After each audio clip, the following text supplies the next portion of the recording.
Now we are going to start the percentage part number 2. In part number 2 we will deal with the question related to profit and loss and which are normally coming in the business transactions.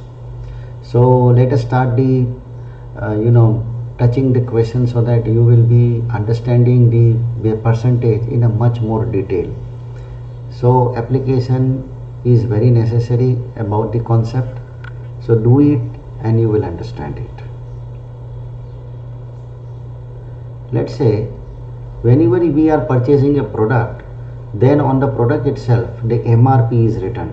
What is the meaning of MRP?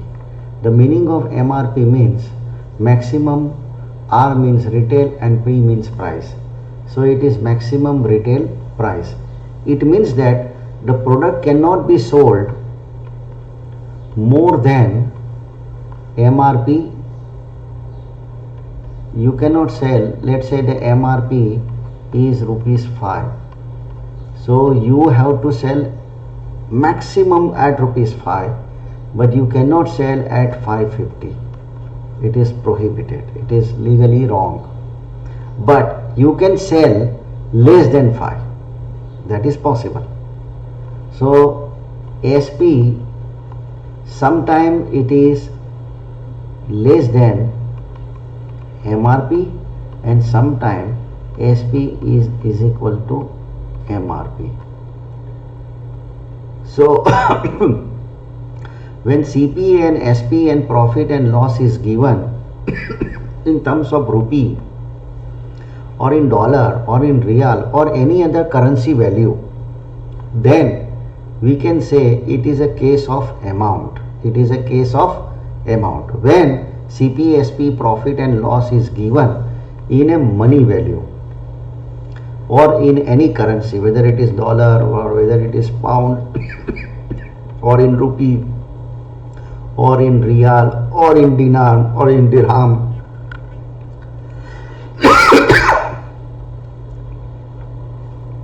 So case of amount, percentage or profit is always calculated on cost price. CP means cost price. Let us take an example.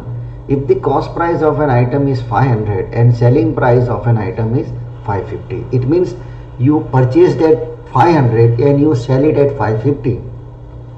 So your profit is 50 because 550 is your selling price and 500 is your cost price. So 50 is your profit. So profit, and it is the amount of, it is a case of amount because here the value is presented in rupees terms, rupees 500 and sold at rupees 550. So you have to calculate profit or loss on the basis of the CP, cost price.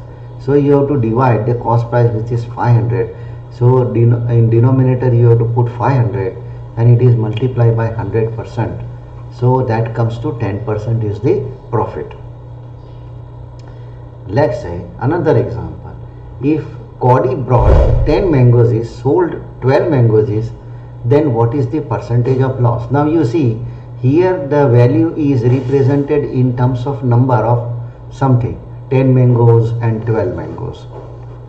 But the value is not presented in a dollar or in a yen or in a SR or in rupee value. So not in currency value. Therefore, the CP of 10 is equal to 12, SP of 12. So no mention in money. Then it is called a case of a number. It is called case of a number. So in case of a number, percentage of profit or percentage of loss is calculated on SP, not on CP, SP. So 12 minus 10. So 2 divided by what is SP? 12 is the SP. So instead of writing 10, you have to write 12 because it is SP, multiplied by 100%. So 16.23 is the percentage. So let us understand the very important concept, extremely important concept is what is the case of amount and what is the case of number. So in case of an amount, and you know what is case of an amount, when in an example the value is given in rupee or in real or in dollar or in yen or in any currency, then it is known as a case of amount, and you are going to calculate percentage of profit on CP, calculate of loss on CP also.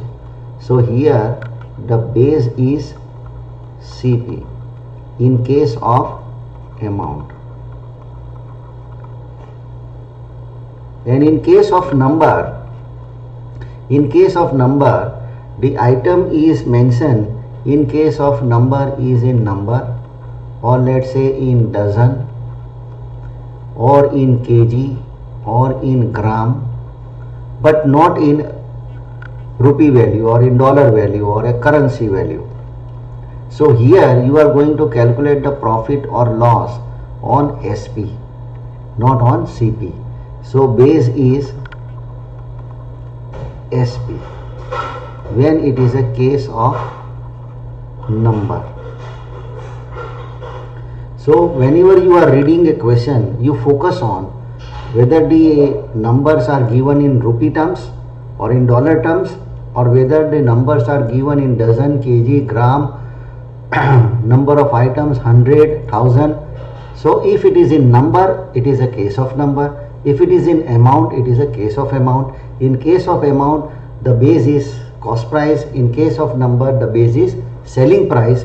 So profit and loss in case of amount is always calculated on CP, and profit and loss in case of a number is always calculated on SP, selling price. Next we will discuss about the AB formula. Now this is a very important formula. The formula says that net percentage change is equal to A plus B plus A into B divided by 100 and percentage sign. So when there is a growth, if something is growing or increasing, then it is plus. If something is decreasing, then it is minus. In this AB formula, you have to use when two events happens continuously. For example, 10% rise in price, and then you have to reduce the price by 8%. So two events happen together. Or let's say 10% increase in price, and then you have to increase the price by another 15%. It means there are two events. Or let's say 8% decrease in price, and then you increase the price by 10%. So two events. So when there is a decrease, then you have to put minus, and when there is an increase, you have to put plus. Let's say if the radius of a circle is increased by 10%, then how much percentage of area of a circle is increased? So here you need to have a basic knowledge of the geometry. So circle area is equal to pi r square. Now pi is remain constant or fixed whatever the size of the circle is, but r is changing. So r square means r into r, it means r1 and r2. It means there are two things, r and r1 and r2, and it is increased by 10%. So first r is increased by 10%, so it is plus 10%. Again it is increased by 10%, so this is r2. Or you can say r1 is a and r2 is b, and then a into b. So 10 into 10 divided by 100. So 10% plus 10% is 20%. 10 into 10 is 100 divided by 100, so it is 1%. So 20% plus this 1%, it means the area of a circle is increased by 21%. Salim's salary is increased by 10% on 1st January, and in February it is increased by another 10%. Then in March, what will be the net impact on his salary? So let's say there are two events happening.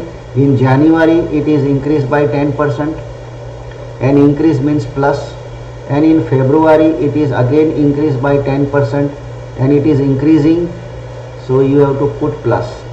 So net percentage change is A plus B plus A into B divided by 100 and multiply by 100%. So 10% plus 10% is equal to 10 into 10 divided by 100 and the percentage sign. So 10% plus 10% is coming 20% and 10 into 10 means 100 into 100. So it is 1%. So in the month of March, his salary is 21% up. Okay. Another example is that how much percentage of expenditure how much percentage of consumption you have to reduce or increase provided your expenditure will not change. It means suppose you have 100 rupees in your pocket and the price is increased by certain percentage. So what you have to do? Either you have to increase the 100 into 110, 120, but you do not want to increase your expenditure. So in that case, you have to reduce the consumption so that your expenditure will not change.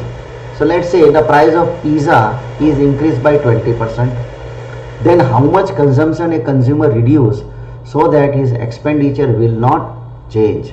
Remember, the price is increasing in its value. So increase means plus sign, and if the price is decreasing, then you have to put minus sign. And then what is going to happen when the price is increasing? You have to reduce the percentage of the consumption. So the price is increased by 25. So here you have to put 25. And it is increasing. Increasing means you have to add whatever the increase is there in 100. So 100 plus 25 is 125. So 100 plus 25 into 100% means 25 into 125 into 100%. So you have to reduce your consumption by 20% so that you cannot increase your expenditure and you will maintain your expenditure, and still you can purchase the pizza but little less pizza. If the price of rice is decreased by 30%, now what is written? The price is decreased by 30%. When the price is decreasing, what is going to happen? You have to increase your consumption. So decrease means minus sign. So here it is 30 and it is decreasing. So 100 minus 30 into 100%. So 30 divided by 70 into 100%. So that comes to 300 divided by 7, which is going to come 42 into 6 over 7 percentage. This much consumption you have to increase because price is decreasing. Burger was available in last month at $20. Today it is available at $15. So how much consumption is increased by the consumer so that the expenditure will remain same? Now remember, it is not in percentage, it is in rupee value or a dollar value. So 20%, now it is 15%. So in the first month it is $20, in the second month it is $15. So it is $5 decrease. So $5 is decreasing. And what is the, in comparison of what? In comparison of 20. So it is divided by 20. So you have to increase the consumption by 20%. Now this 20% you have to put it here. So how much reduction in the price? The reduction in price by 25%. So first you have to convert this dollar value into a percentage value.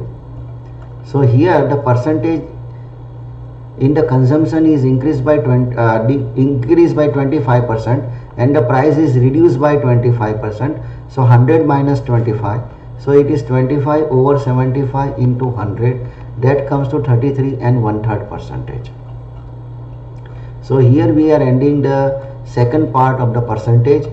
Hope we are going to meet again with the part number 3. Thank you very much.